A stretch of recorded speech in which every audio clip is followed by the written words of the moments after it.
of social enterprises. To decide which are the ones that are I impacted. want to bring them next. So one of it is the number of lives that are impacted positively by the service. What other measures? What other measures? I know no good service. Yeah, what, do you have any other measure? How would you measure if the social enterprise is successful or not successful? Yes? Okay, so you have the number of people that they reach, the quality, how good are they in addressing the need of this. What other measures? Yes? Basically, I think when you see that how much people that's employed, Yeah. yeah. Okay. So this is for the people either through employment or through using the service that they have, the quality of the service that they deliver. What else? Yes. Profits that come. You have to raise your voice. The profits Yes. that come from. Okay, so what you do, part of it is the social impact. The other one is you want to make sure that this company is sustainable. So an NGO, for instance, will get money today, but they might not get money next year because maybe there is a cut of funding. So you want to have financial sustainability. So you want to encourage social enterprise to generate profit so that they could continue delivering the service and growing. So part of it is yes. Well, I think one way is to measure it is the ripple effects that you create. Like, for example, you start up something and maybe some people now pick up from where you started, maybe branch up into other ideas. So the ripple effects that what you start up create. Okay, very good. Very good. Okay, good. This is great. You're here. I always start my name, by the way, is Constantine Salami. So I'm here because the board of HSC have asked me to assess the performance of your president. So I'm here. I've done it last year. So I've met with a number of the stakeholders. I've met with also some of the board members, and I'm working with Patrick to identify ways that we could continue growing and be successful as a university. So I make use of the time to also give talks. I give a number of workshops and talks on different subjects. Today is going to be on my personal journey for the past 5 years. I'm a Swiss citizen, live in Switzerland, but I have been living in both West and East Africa for the past 5 years. I was actually a resident in Ghana, so I was living as part of an organization. Maybe some of you have heard. It's called Stanford School. I'm a Stanford Business School graduate. I graduated about 35 years ago. And this business school came up with an endowment of more than $250 million. And this endowment is to help social enterprises in emerging economies scale. So what we do is we identify the social enterprises that have the greatest potential to scale and the greatest impact, and we work with them to help them scale. So I will describe a little process that we do. And this is started here in Accra. So Stanford Seed is based in Accra. They have their office. And then we have company social enterprise coming from across West Africa into here, and I will describe a bit this process. Now, so this is what I've been doing. I've been also the group CEO of large investment groups across in the States, in Europe, and also in the Middle East. I was heading one of the largest private equity groups. And at one point in time, I realized it's not really about making money. It's really about making an impact. And this is where I shifted from corporates to joining Stanford approaching. They said, can you help us in putting it together? And I said yes. So I started as a coach to these companies, sitting down with them, holding their hands, and helping them grow. Now with time, I got to know them. They asked me to join their board, so I sit on the board of a number of social enterprises in Ghana, in Nigeria, in Kenya, in Tanzania, in Rwanda. And the more I got to know them, you could advise, you could coach, but really the best way to help is to be able to fund. So I turned out to be also an investor. So I invested in several of these companies, and I continue to invest in several of these companies as an individual. And then I realized if I want to have a greater impact, you need something more than investors as one investor. So we set a private equity, which is the largest private equity group. We fund social enterprises. It's $100 million that we're going to be able to identify. So you get my perspective. Having worked in the investment field, I was with a company for 20 years called Hewlett Packard. You know it because of the printers. At the time, back in the 80s and 90s, it was probably the Google and the Facebook in terms of technology. And this company had an investment arm called HP Financial Services, and I was heading this investment arm. So I learned what it takes to help companies grow, because we are funding, we're helping these companies scale.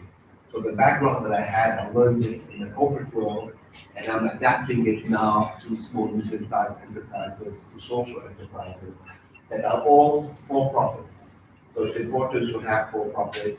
And tomorrow, the day after tomorrow, we have the board of Yahoo Medical Center. It's one of them. Another company in Ghana is called Joysan. They are the first one in providing access to water. That impacted the life of more than 5 billion people in Ghana. Now they're expanding to Gabon.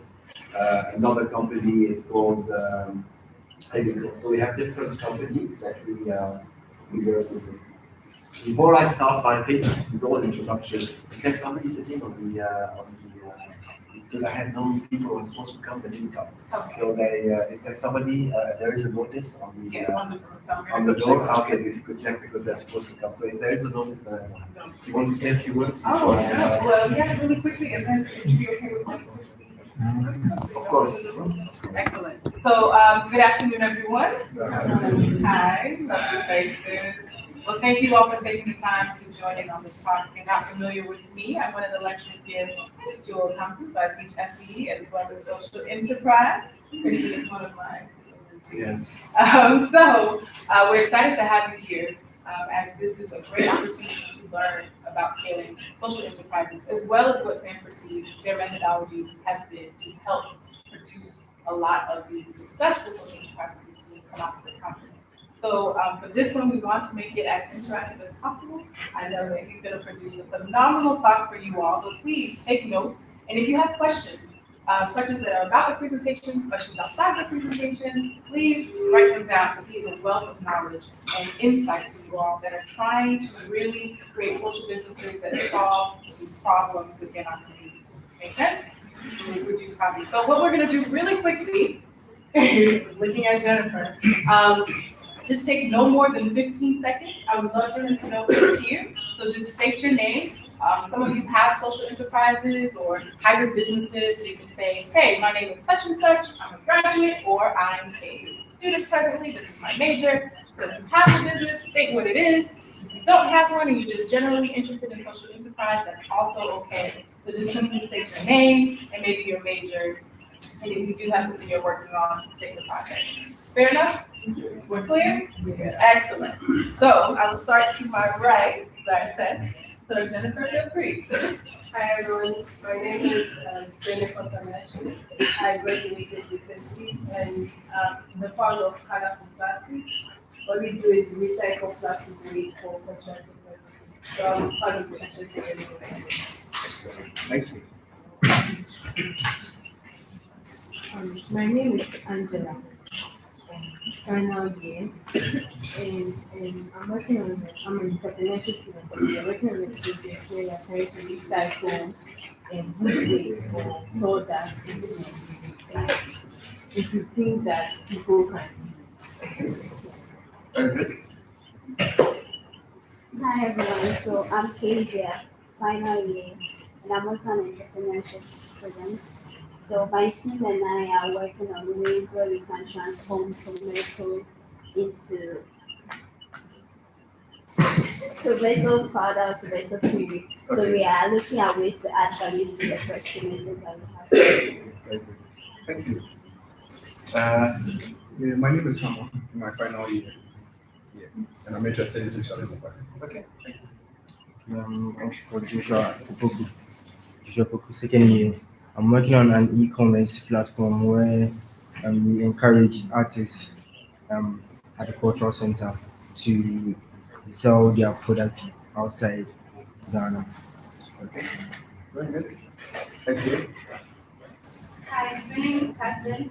I'm a first year student in this You could come up front, unless you want to exit in 10 minutes. Very good. So, I'm in my final year. okay, Just be patient. thank you. I now come final year. All right.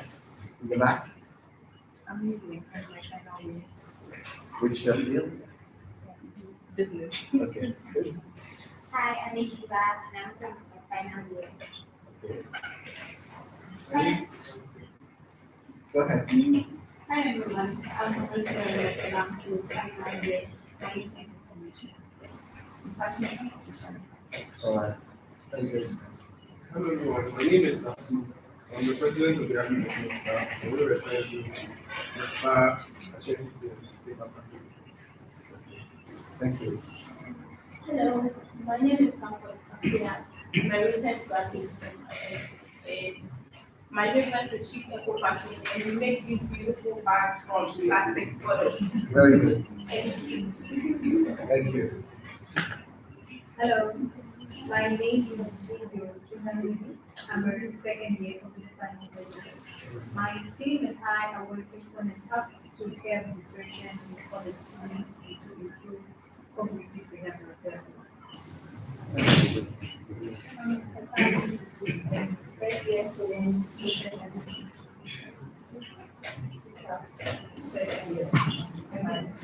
Good. Thank you.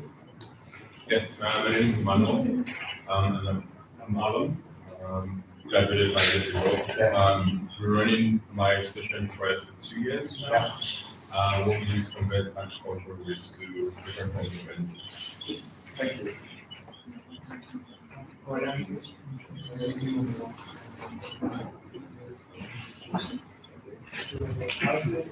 also very interested in social enterprises. One reason being that for upcoming social enterprises, I believe that it's not about being able to make financial risk from the services that our society. Then we should also consider the challenges of society.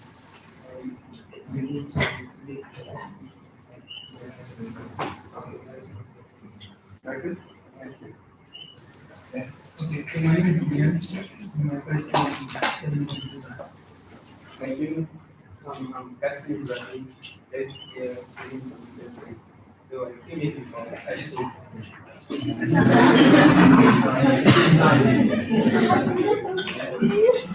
I'm final year.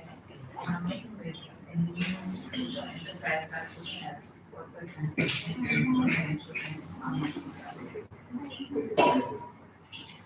Hi everyone, my name is Romaika. I'm in my second year. I'm generally interested in social enterprises, and I am also representing a chassis in the Global Digital Challenge, where we are trying to find a way of reducing the waste and service. So trying to reduce the waste flow from each other is no waste that is generated from selling and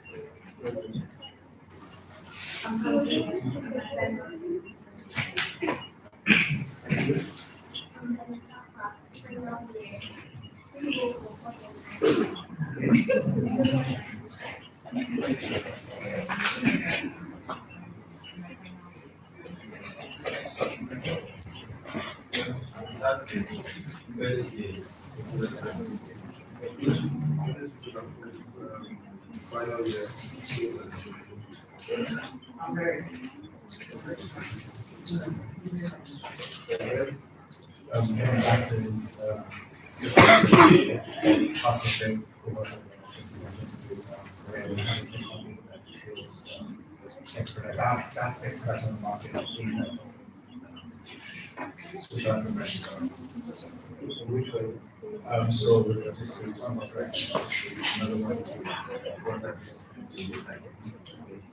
one.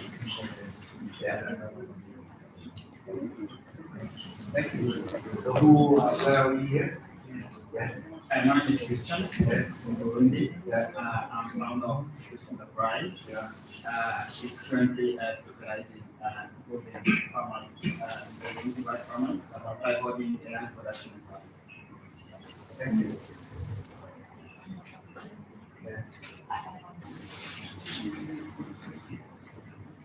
You have a very soft question, but won't be able to do this. So you have to-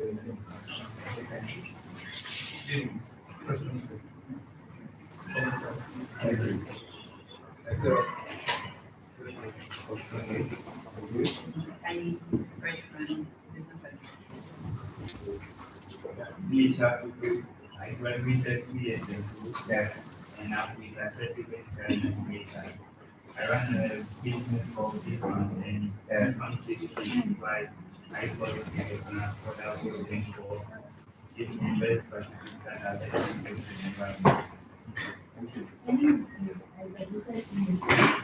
I run an organization that supports adults girls to education. We are not yet officially. Yeah. Thank you. Yes. My name is Cynthia Makapula, and I'm a final year student. I'm also the founder of Kingdom, which is the social enterprise and human being capacity among farmers, and also do access to Okay, I'm also one final year student. Very good. It's the same here, I can't hear you. You should go up. I can't see you. My name is Daniel. Yes. Final year student. Okay. Thank you. Anybody else that I missed? Anybody else? Thank you for the presentation. Yes.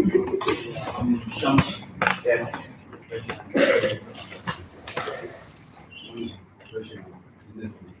Okay. Very good. Good.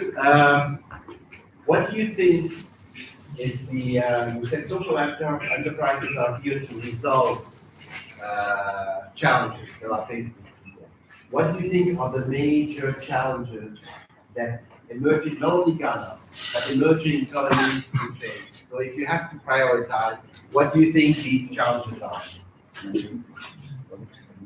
What do you think the challenges are faced by emerging economies? What are the most critical issues that government face? Yes. Okay, so what you have, one is you have increased poverty. So the way you measure it, you have a different type of, but the extreme poor are the people that are less than, you know how much it is, $1.25 per person per day. Per person per day. So what is, how do you eradicate poverty? And what happened with poverty? You will see that poverty on a global basis went down significantly. The problem is, with a number of countries, it went up over the past 25 years. The question is why some countries bring it down, where other countries, the rate of poverty increases. So poverty is the big issue. What is the other issue? Yes? I think particularly in Africa, you can talk of rapid population growth. I'm sorry, I didn't hear it. Particularly in Africa, Yes. you can talk of rapid population growth. I still didn't get it. Okay. Rapid population growth. Okay, okay, demographics. Okay, so one, you have increased poverty, which is linked to it. You have rapid demographic growth, and related to it, what you do have is you have urbanization. So you have a number of people moving from rural areas to and creating some very large problems. So this is good. What other problems you have? Yes. Okay, so you have so rapid demographic growth, you have political instability. Related to political instability, what do you have? So when you have political instability, what would result from it? Or what? Yes, okay. Any other problems? I'm sorry? Okay, he is very nice and very diplomatic. So he's saying weak institution. What is he meaning? What is he meaning? Corruption. He's meaning the exact word, if you have corruption, or what you do, if you want to put it more nicely, is poor governance. And a number of countries are suffering. It's a cancer that comes and eats you from inside, and then it eats the countries, and then you find yourself. So governance is one. What else? Yes.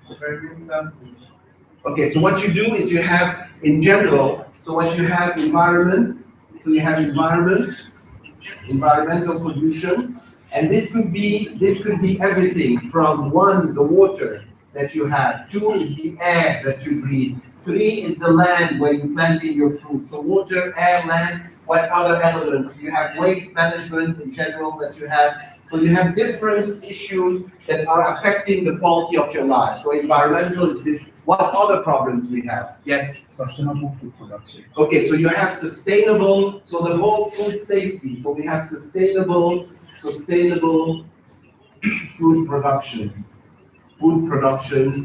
And related to this is food safety. So this is a big issue that you have. You have some that you're missing, important one that you're missing. Yes. Okay, in general, so it's more, you have. Education, quality of education. Okay, so quality of education is important. Now, why is it important? Quality of education, and related to the quality of education, if you look at the number of people graduated, I'm not talking Ghana only, I'm talking across emerging economies, you have a large number of people graduating. How many of those find a job? So related to this is that the quality of the education should not only be in terms of providing you with the skills, but providing with the skills that you could use in a way. So how do you measure the match between the number of graduates and those who find the job? What happens to the rest? It's employment. So what you do is you have very high rates of youth employment. So youth employment or youth unemployment, do you have any idea how high is this rate for youth unemployment? Do you have any idea? What do you think it is? Give me a figure. On average. No, 65 is the high number. So it's no, it's ranging around 35%. So you have 35% in terms of youth unemployment. It's a big issue. So what happened to youth when they can't find a job? What do? They what? They could commit crime, you have a lot of, or they could be in some ways polarized, you have a number of movements that take advantage of this. Or what they do is what else? The lucky ones, what do? They leave the country. So what you do is talent exit is huge in emerging economies. They leave and then they might not come back. So this is a big issue in terms of what I call youth unemployment, and I would call talent exit. So they go and they leave the country and they might not decide to come back, they get married and settle and they live in the US, Europe, and other countries. What other issues we have? Yes? Okay, so the quality of infrastructure is the big one. So what we have is quality of infrastructure. So what infrastructure? So this is what you want, is you want to have electricity. How many villages have no access to electricity? It could be the roads that you have. It could be housing that you don't. So you have electricity, roads, whatever, water access. This quality of infrastructure is not any other ones that you want to bring in terms of challenges. Specifically, what do you mean? Water, for example. Yes. Okay. How we ensure that it's not lost in other illegal vices. Okay, so what you do is you have resource management. All these are important, very important elements. Now we have others that come in, which is the financial instability. So what you do, the valuation of the currency could be one. High interest rate could be another one.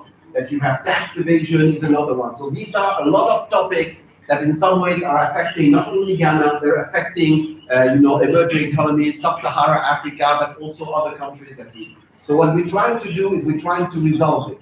And I will show you different ways to be able to resolve it. I'll mention the experience that we have with Stanford Seed. We have Melissa, who is working with Stanford Seed for how many years, Melissa? 5 years?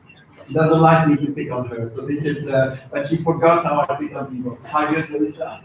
5 or 6 years? Almost 6 years. 6 years, and she looks younger year after year.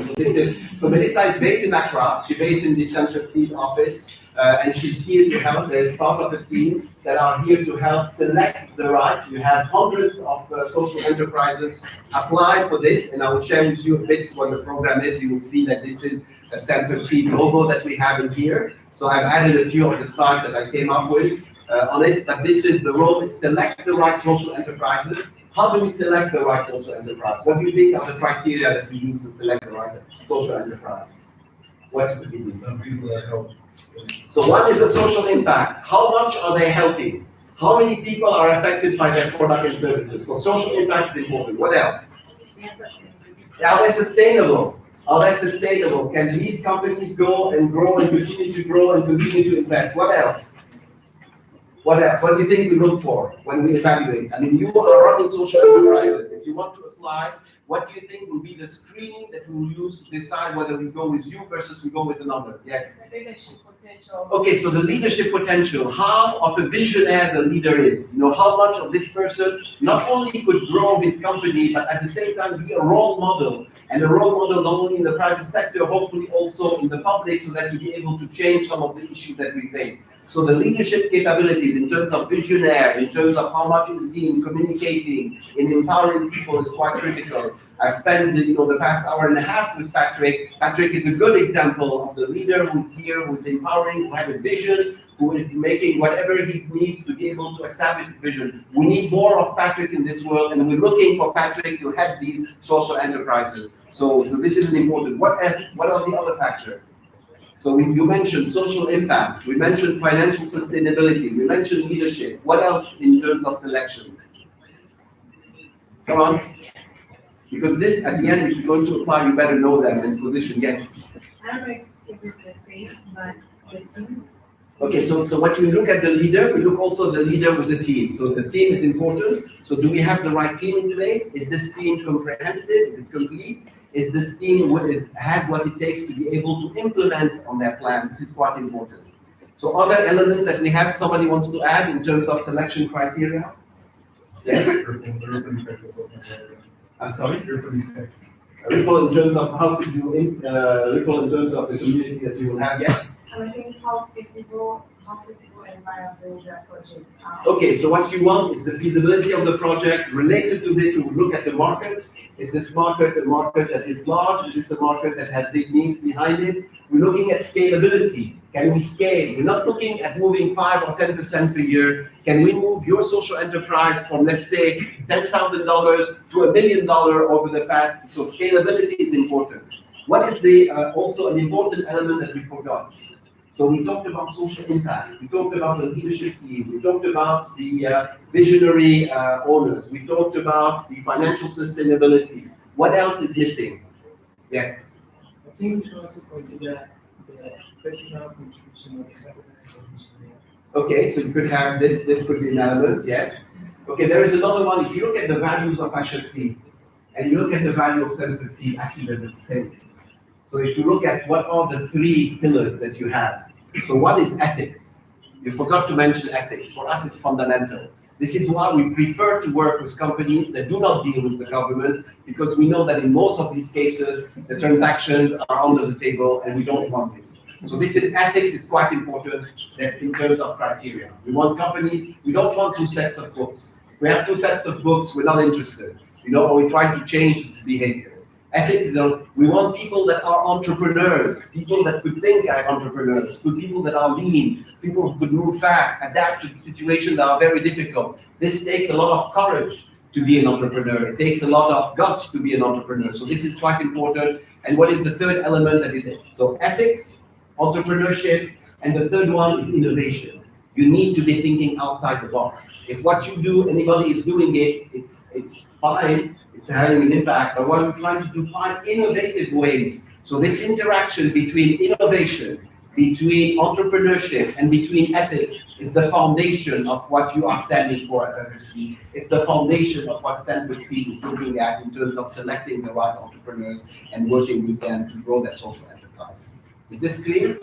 So this is quite important. You've raised most of the issues, and we also raised what are the attributes that we're looking for in order to be able to, any question at this stage? Okay, so so let's move in terms of In terms of poverty, how many do you think back 25 years ago were below the poverty level? At the end of the day, it's about reducing poverty. What percentage of the world population was below the poverty line worldwide? What do you think it was 25 years ago? You had let's say 7 billion people 25 years ago, 6 to 7, I don't have the exact figure. How many were below the poverty line?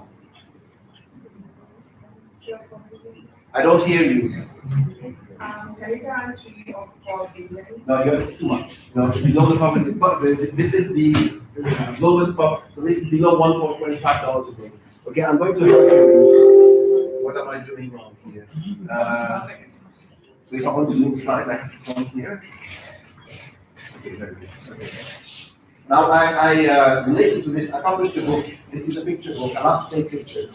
And Melissa, first, I was here 5 years ago. I'm going to pick up Melissa another time, and she's used to this, so it doesn't need. So when I arrived, I landed 5 years ago in Accra, and I didn't know that this would be an infection board now. And the one who welcomed me was Melissa. She took me to markets, and I went to different markets, and I take pictures. Now I've taken thousands of pictures, and this is a book about the pictures of the people whose life we're trying to transform. And then through this, I also came up with some learnings for myself, personal learnings. Having worked for 35 years in large multinational and in private equity companies, and what were the learnings working with social enterprise? So one of the learning is when you shape your life with your passion, when you walk your journey from your heart, then your soul will find its own light. So what is the message behind it? Find out why you're here. Why are you here in this world? What is the one thing that you really love to do? What is this one thing? And every one of you has it. You might not know what it is, but you have it. Some of you might know what it is. So if you know what this is, if you develop it, if you put it to the service of the community, and you align it with your spirituality, you've achieved it. You've achieved the balance between it. So what I'm encouraging you, the first message, is what is your passion? What is the one thing that makes you unique? And how can you develop it further? How could you put it to the service of the community and align it? If you do this, I ended up by saying, then your soul will find its own light. So ask yourself this question and keep asking it, because I've been asking it for a number of years, and it only took me about 50 years to get there, but hopefully I think I'm where I need to be. So this is quite important, and you will see a few of the pictures here. Now I need to go backwards. Okay, so in terms of extreme poverty, 36% of the population were below the poverty line, close to 2 billion people, 1.9 billion in 1990. So this is about 30 years ago. And this went down to 736 million in 2015. So this is 10%. It used to be 36% of the global, and you had 10%. Excellent track record. So we reduced poverty. It is excellent, and the projected number in 2030 will be less than 5%. So we moved from 36%, and poverty is below $1.25, to 736 to less than 5%. So this is great news. Actually, it's great news, and at the same time, it's not great news. Why it's not great news? Because the number of extreme poor people earning less than actually 1.9 to 1.5, the typo day, in sub-Saharan Africa is on the rise for 50% of the extreme poor in 2015, projected to grow to 90%. So out of the extreme poor, 50% are coming from sub-Saharan Africa. This number was 278 million in 1990. It is now 413 million in 2015. Nigeria, the Republic of Congo, Ethiopia, Tanzania, and Kenya accounting for the bulk. So we actually have failed. We have succeeded in bringing poverty tremendously from 36% to 5%. I don't read it, so what is it? 15 minutes. I have 15 minutes? 1.5. Oh, wow. So I should stop and ask questions. No. All right, so thank you. So you have, so we're, anyway, in sub-Saharan Africa, this didn't work out. The question is why? Why did we succeeded on a global basis to bring down poverty from 36 to hopefully 5% by 2030, but in sub-Saharan Africa, we increased it? Why? Why? Yes. I think we can relate to population growth. Okay, but you have also high population growth in other countries, in Southeast Asia, in Asia, but part of it is population growth. What else? Yes. conjunction with that, it's not just the population. Yes. But the economy has failed to scale rapidly with that population. Okay, so you have the economy not scaling up. Why is the economy not scaling up? There's a myriad of problems like Nigeria, corruption, poor Yes. economic policy. Okay, so we go back to the issue that you've put in. Actually, your answer to the question is what you have came up with. So poor infrastructure, you have corruption taking place, you have a number of people, yes, you're going to say something. I have to say the leadership. Yeah, the leadership for various countries. Yes. So in some ways, having visionary leader. Why is Rwanda so popular? A big reason behind it is who the leader is. Why is this leader popular? Because he managed, Rwanda went through severe civil war. It was more than civil war. It was genocide that took place behind it.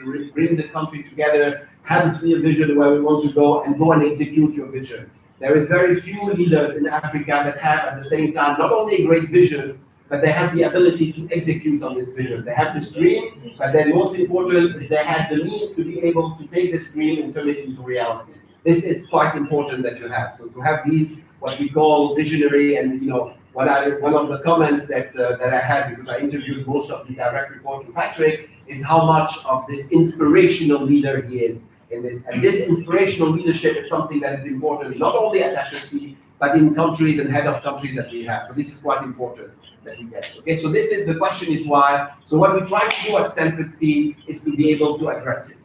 So how are we addressing it?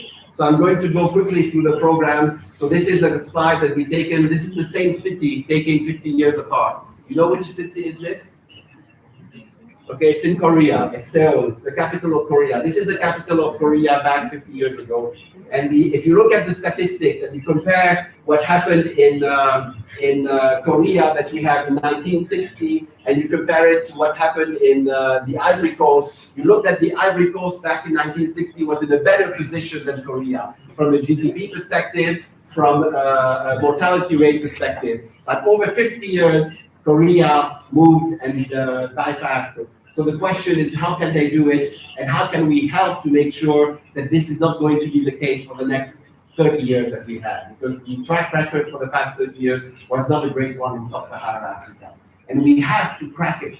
We have to crack this. And one way of cracking it is by looking at social enterprise, looking at private companies that are not dealing with the government, ensuring that these social enterprise have the right environment in terms of skill set, in terms of tools, not only in terms of tools and skill set, in terms of the network that they have, and in terms of people holding their hands and the hands of the team to be able to put together a transformation plan and execute on this transformation plan. So this is in some ways the summary of what Stanford Seed is trying to do. Now, I had the pleasure of working with Melissa and working with the team 5 years ago when I started. Now, I took it to a different level because Stanford Seed is a great initiative, but Stanford Seed is not fun.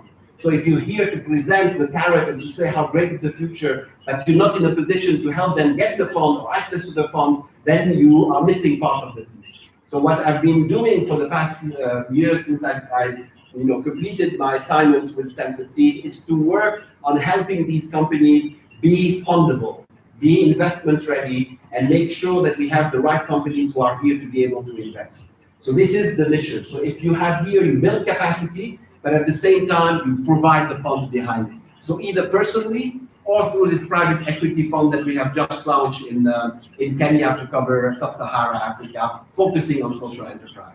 So provide the tools, provide the coaching that you have here, provide them, show them what it takes to access to funds, and make sure that they get the fund and make sure that they spend the funds in the right way. This is in some ways how you could, one of the ways that you could start reducing poverty that you have. Because these companies will impact a number of those: education, in health, in agriculture, in clean technology, in waste management, into housing, low-cost housing. So these are a number of factors that we try to do. How many minutes more? 10 minutes? You have to tell me because I go on. Yes. I could go on for hours on this. Because I want to get some time for okay. questions.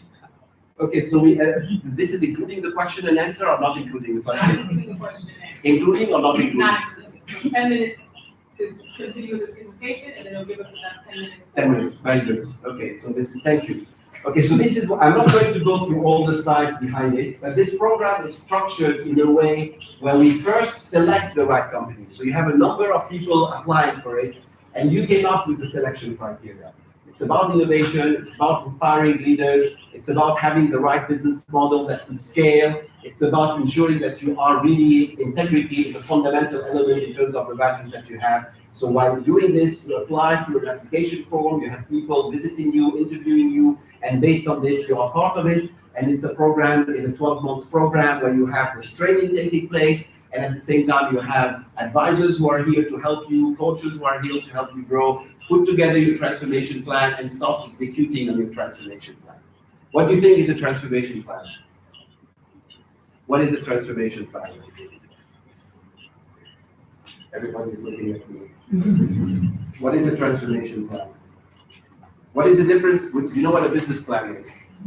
Every one of you, a number of you have set up your business. If you set up your business and you want to attract an investor, what do you think is the first thing the investor would ask you? It's a business plan. Show me, describe to me, what is the pain point that you're trying to address? How are you going to address it? You know, what will be, who are the competitors doing the same thing? You know, what are going to be the way you're going to deliver your product or your services to your customer? How are you going to differentiate yourself from the others? What sort of financial resources you need? What are the risk areas that you face? This is your business plan. It could be 2 pages. 2 pages. Contains all the information, and I can share with you some examples of 2 pages business plan that you can have. And then from it, then you could go and approach investors. So we help these companies in putting together. Now, what do you think is the difference between a business plan and a transformation plan? What do you think is the difference between the two? Okay, part of it is the impact. We're not looking at gradual growth. Transformational plan, we're looking at transformational growth.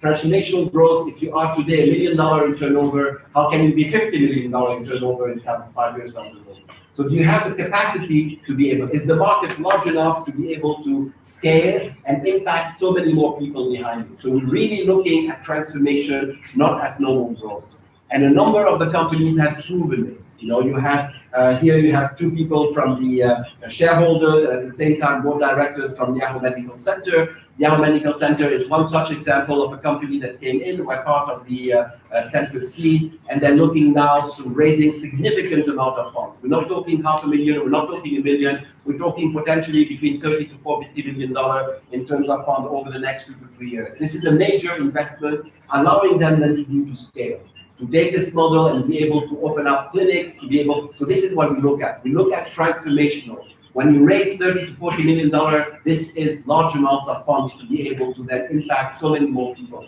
Instead of having 100,000 patients on an annual basis, we move to 500,000 or potentially to 1 million, then we're talking impact. Okay, is this clear? Transformational? You're with me? Yes? Okay, so I will not bore you with the details. So what are the challenges that were faced by these companies? Why are Sub-Saharan Africa? You've mentioned it. Part of it is the fragmentation of the market. Part of it is you do not have scaling capacity. Part of it is you are constrained, access to funding. Do you know how much, if you are a small, medium-sized business and you want to get a loan, and this loan is non-securitized, no collateral, do you know how much interest you end up paying? 30 to 40, some of the companies were paying 50 to 60%. 50 to 60, I asked a question, they said, this is a Stanford Seed company, it's 6%. Wow, I said 6%, this is great. How are you doing it? 6% per month. 6% per month for those who are business degree and you compound it over a year, it's not 72%, it ends up being 90%. So they were paying effectively 90% interest. So you're borrowing $1,000, you're paying back close to $1,000 in terms. This is killing the business. Whatever profit you make, all the profit goes in paying back your debt. This is unacceptable.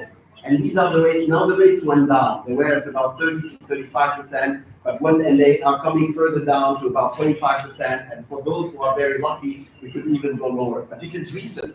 But it's still very expensive because with this sort of interest, what it does, it prohibits you from going and investing in terms of this. So this is, and to get, if you don't get debt, how are you going to grow? From your own cash flow. But if your own cash flow is already constrained and you want to grow, so it's putting a hamper on it. So this is one of the reasons that we have deficient infrastructure, national and corporate governance shortcoming. This is the other nice way to say that corruption is prevailing. And the shallow bench of experienced business manager, because what happened with the competent business manager? What happened to them?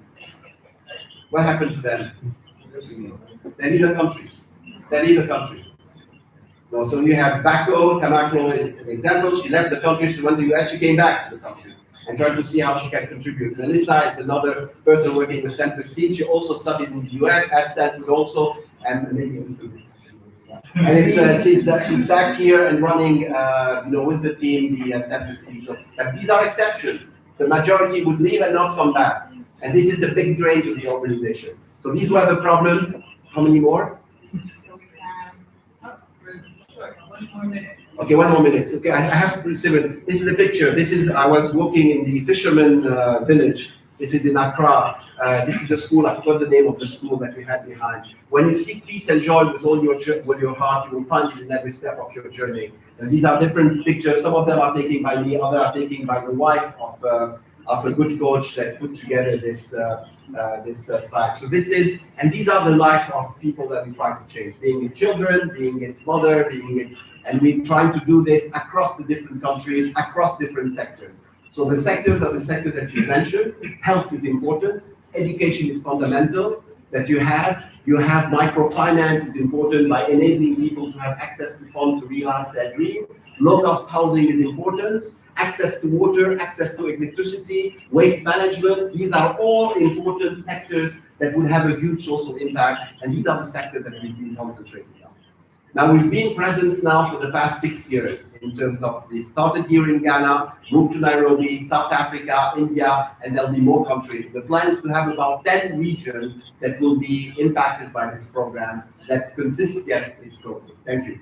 So this is a bit of a summary. Now, this is Stanford Seed. If you don't provide the funding, you will also miss a piece of the puzzle. So without access to funding, so this is very important, but to get access to funding, you need to be yourself investment ready. And this is a bit what the journey with Stanford Seed is all about, so as to allow you to knock at the doors of venture capital, of private equity companies, or of business angel. I'm meeting on Saturday, and I invited Melissa and Bako to join me, where you have one lady who wants to put together an accelerator. People exactly like you. So you have a number of you, 10, 15 of you came up with some ideas. And you need funding. You might need $15,000, you might need $20,000. So what we want to do is to select those and give them the chance to be able to receive the funds. We will house them after they have graduated from the university and be able to help them make this dream come true by providing them with the right coaching, providing them with the right training. So this is one initiative that we're putting in place here in Ghana. So this is an example where we provide this opportunity for students like you with creative ideas and with that ideas could have a social impact to be able to grow. And we will be launching this over the next months and make it official. So this is also one example of another. So this is Business Angel. It's important. With Business Angel, then you have what we move to the next step, which is not 10 or 15,000. That could be $500,000 or could be $1 million. And this is the private equity fund. And we have a number of funds that are operating with more coming up. And the one that we launched is one fund that we're looking at $100 million to raise and to be able to fund between $100,000 to $1 million for these social enterprises. Okay, so you have this ecosystem being created, and I discussed with Patrick, we want to do the same thing here in HSC. We want to be able to set this ecosystem. We want to use the faculty. Some of these faculties, we want to train them to become coaches, to be able to advise the companies. Some of you who are students to become interns and work on internship for these companies. We want the alumni to act as advisors for these organizations. And this we want to set up such an element to be able to attract and develop talents that are at the same time innovative, impactful in terms of their social impact, and at the same time have the ability to be able to sustain financially. I'll stop here. The slide set will send a copy behind it. This could be circulated to all of you. If you have questions, Melissa is here. So she's standing up, and you have Melissa, can you raise your hand?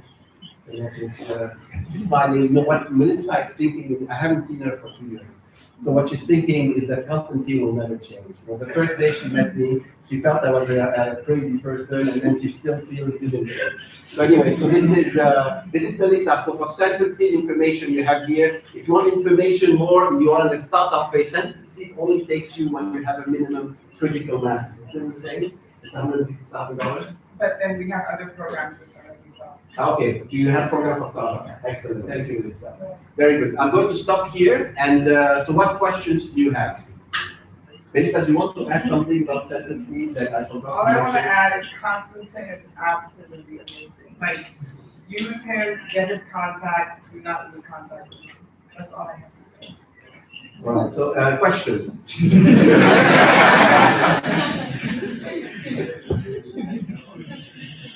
No We're questions? gonna ask questions about things that haven't been covered, things you're hearing about the social enterprise in general, Jennifer, and then Kevin. Yes, Jennifer? So my question is on the countries that you support. So it is specific to, let's say it's Kenya. Okay. you support Kenya. Okay, great question. Okay, so we call them hubs. These are regional hubs. So we set up, so for instance, West Africa is a regional hub. When we first started, we had, the hub is based in Accra. So you have a Central Seed office in Accra, it's in Airport Residential, that you have it. And in here, we will have offices for the coaches that are working, for the staff that are working here. Now, this hub covers not only Ghana, it will cover Nigeria, it will cover Ivory Coast, it will cover Senegal, it will cover Togo, Benin, what other countries in West Africa? So basically, these are the countries. Then we open in Kenya, we open in Nairobi, but this covers Ethiopia, Tanzania, Rwanda, what am I missing? Of course, Kenya, and then Southern Africa, and the same thing across. So what we do today is in West Africa, we have coverage across most of the West African countries. The only countries I will not cover in case there is a risk of kidnapping or issues, because the Americans are very concerned about security and safety, so they don't want to have a coach kidnapped for this. So if there are some riots or everything or some health issues, it will be, but normally most of the countries are covered. Okay, so this is in terms of coverage, and the plan is to move to 10 regions, and the plan is to be able to dent, remember the figure, so you still have more than 500 billion. If we could affect even 10% of these, this will be a huge dent, with the 50 million out of the 500. And if I look at some of the companies, Joysam is a company that have water access. I'm sitting on the board. I've also invested in Joysam on it. Joysam, each of these wells impact about 2,000 to 3,000 people. This is well, you have access, you have the pump behind it. They dig more than 1,000 of these wells, and they're digging, the plan is to dig 2,000 in Gabon alone. So you have millions of people being impacted by having access to clean water instead of the one. So this is one example of a company that is Ghanaian that started there and was able to be able. So we went through and they had, how do we transform? What is the transformation plan? How do we help you? How do we help you raise the funds? How do we help you make use of the funds to be able to scale some more and impact more? Your question. So this was a personal question. Yes. So my company basically tries to provide tech for other companies that are trying to be socially. Yeah. So one of our, for me, my favorite one is water distribution. Yes. And the question I'm trying to drive towards is how do you sort of rank? Yes. Okay, because that, like the problems with this, both of them. Yes. Like for someone, water is going to be a big problem. Yes. For another person, just Yes. another person. Yes. So how do you sort of rank what to follow and when to follow? Okay, so we in terms of the companies, I think we went through the ranking. I gave you the criteria that we have. Now we want to make sure that we have sectors that we consider as priority sectors, and there are 8 of these sectors there on this slide. So this is one way of ranking. So you look at agribusiness, healthcare, energy, low-cost housing, water and sanitation, ICT as an enabler, education, financial services. Financial services is more in terms of microfinance, are basically making the unbankable bankable. One of the company in Rwanda, Olivier is the head. Olivier's family was completely massacred. His father, his mother, his grandparents, his brothers and sisters, he watched it. He managed to escape. He went to Brussels, came back, set up this company that provides a platform for microfinance. So he has 50% of the microfinance institution use this platform. He's going a step further in terms of transformation by expanding out of Rwanda into 12 countries and by moving not only to the microfinance institution, but to the people that are using these microfinance. So these are the unbankable. These are the people who no banks will talk to and providing them with the ability to have mobile banking in it. This is transformation. This is when we move and it's not affecting only 50 microfinance institutions, but you're impacting 2 to 3 million people that are using the services of financials. So this is how we go about it. It's looking at some sectors, and then from the company perspective, it's the leader, it's the ability of this company to grow, it's how clean and the high level of integrity and business ethics that they have. These are the parameters that we use to be able to screen the company. Now, for you could go on if it's more, I want to use you others, and if you have more questions, I'll take it on one-to-one basis. Okay, any other questions? Yes?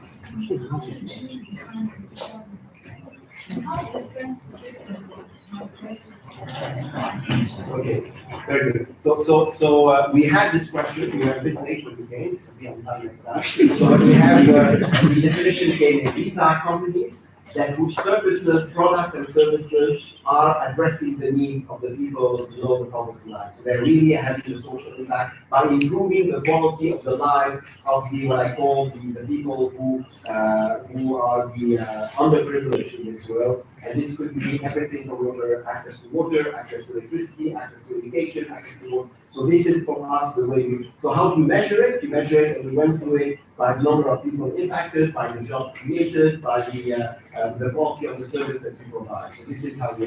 The second part of the question was between an NGO. Okay, now why are we focusing? We're focusing on private companies. We're focusing on private companies because the problem with NGOs are great, and we need to have NGOs. But NGOs depend on donors. If suddenly, I don't know, you are here and most of your donors are American donors, and suddenly somebody takes over and is anti-US, all the donors will stop. You find yourself now, these NGOs are at risk. They could close the shop from one day to the other on it because they depend on US only, and for different reasons, the US are not welcome anymore. So where private sector companies, it's about financial sustainability. We want them to be sustainable, whether there is a crisis, no crisis. So how do we ensure that we have financial sustainability despite all the problems and all the obstacles that they are facing? So this is the difference between the two, and our preference is to work with private sector companies. Now with some of the NGOs, we're convincing them, continue your NGO. If you want to have access to special funds that they will not get if you're an NGO, but set up a separate company that has the ability to be able to be financially sustainable. So you're hedging your risk against it. So you could continue the NGO humanitarian things, but at the same time you set up the company that provides services for certain things that provides. Is this clear? Yes. Of course. So how would you define an organization that you do have donors, but they are also looking for other income generating activities? So not necessarily, if there are no donors, you might have some money, but it's not enough to cover everything that you want to do. So how would you call that? It could be one or the other. You could have, but normally if you rely on donors is one of the NGO. So private companies, you could have donors, I mean, shareholders might decide that they want to subsidize it in a certain way because they believe on the social impact on it. So it could be one or it could be the other. But the reliance on donors, it's like a drug. You get used to it, and if suddenly it's not there, you basically are in a state of panic that you need. So it's important to have sustainability in your, this is very important. Sustainability, that your recurrent business is here, that you have the ability to scale. These are the factors that we look for, and we help trigger in the companies that we work with. Any other questions? Yes. It looks to me like you're looking to invest into businesses here in Africa. Like the Stanford Seed. Yes. Many get towards investing in companies. Yes. Yeah, I want to know, like they're investing a huge amount of money. Yes. I want to know what is in for Stanford Seed. Okay. Now I need to correct you. Stanford Seed, and you also didn't listen. You should listen. Yeah. Stanford Seed does not invest. I stressed Stanford Seed because I asked them, can I invest in the company that I'm coaching? They didn't come back to me a week, 2 weeks, 3 weeks, 4 weeks, 5. Then I invested. And then when I invested, and I told them that I invested, they said, Constantine, you shouldn't have invested. I said, okay, good. So they put out a policy on so Stanford Seed doesn't invest. But Stanford Seed allows, if you have the coaches to invest once they have finished their coaching assignment. Why? Because they don't want the coach to be conflicted. If I'm invested in you and I'm working with 4 others, I don't want to spend most of the time with you because I invested in you. You need to make sure that the others are getting the same sort of coaching. So Stanford Seed does capacity building. They help you get the skill set, get the knowledge, get access to funds, get access to talents, get access to markets, but they don't fund. They help you to become fundable. Constantine invests, private equity companies invest in it. Now, what are the benefits of Stanford Seed? Stanford Seed, there is a couple, Bob King and his wife came out. They want to have a dent at the poverty line. They believe that this is one way of getting the dent at the 500 million and bringing it down. I believe that they are completely correct, and we are here to prove them correct and hopefully be able to come up in 5 years or 10 years down the road and say this is how many people have been affected by the program that we have launched. So this is the gain. The gain is coming primarily from the donor who has given this endowment amount of money, and this allows and their challenge is to make sure that they document the reduction in poverty that took place because of the services that have been done. So this is, and if they do it well, maybe the head of Stanford Seed could get the Nobel Prize and everybody will be happy. So Melissa at the time, in 5 years down the road, will be ready for it. So she has to take a picture because, anyway, so this is the benefit. So from Stanford perspective, you have Stanford flag across the world. You have also impact from the donor perspective, it's impact on poverty that you have for the coaches, it's the ability to be able to work and to help other companies. And this is a very glorified because the impact that you receive and the feedback is tremendous. You know, I live in Switzerland. Everybody in Switzerland is very happy. So it's, but at the same time, they're very sad because they're bored. Where here, you come in here, you look at the churches or you look at the mosques or you go in and have been in several of those and you will see the number of people, you will see the amount of faith they have, you will see, although they have maybe not enough to be able to feed their children, but this amount is unbelievably strong. And I go to churches in Switzerland, it's people in their 80s and 90s that want to forgive their sins and nothing. When you come here, it's a party, it's a celebration. So this is the big difference. So here you could have the impact of this impact itself, and it's an echo back. At the end of the day, your happiness doesn't depend on how much you have in your pocket, or how much you have in your bank account, or what sort of watch or car you're driving. It's really how many people's lives have we able to impact. The more people's lives we're able to impact, the happier people. And Stanford Seed for the coaches is this impact that we have and the relationship and the friendship that we create. Okay, can I answer the question? Yes. And for Melissa, so she has the chance to work with the coaches, to work with the companies, to work with Stanford Seed, and to be able to learn from all the process that we have and to make also a contribution. You should ask her the same question.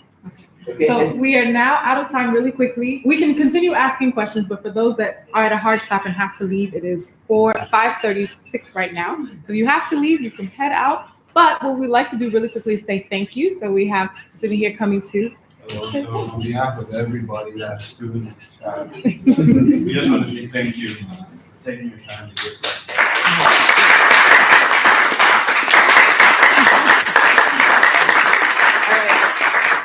What we'll do really quickly for Michael is take a quick group picture.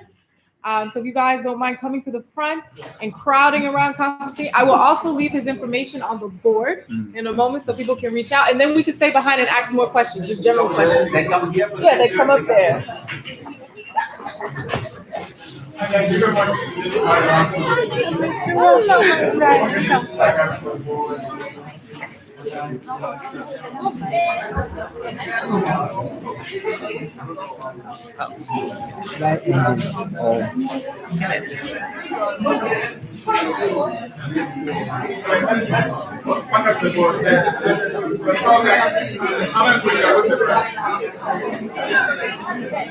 Yes.